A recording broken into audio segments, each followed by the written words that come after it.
Bu narvonni ko'rgan odamning oyog'i titraydi. Pastga qarash esa taqiqlanadi. Xitoyning Janjiaji hududidagi 7 yulduz cho'qqisida joylashgan Skyladder dunyodagi eng dahshatli va ekstremal via ferrata yo'nalishlaridan biri hisoblanadi. Bu yerda 551 futlik, taxminan 168 metr mutlaqo tik narvon bor. U ikki qoyaning orasidagi tor yoriqdan to'g'ri yuqoriga ko'tariladi. Pastda esa hech narsa yo'q.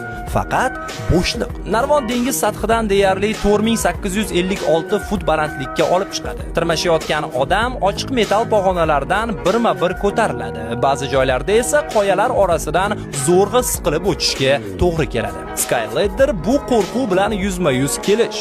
Bu o'zingga bo'lgan ishonchni sinash demakdir. Chunki bu joyda xato qilishga imkon yo'q. Faqat mahkam tutish, sokin nafas va oldinga qarab yurish bor.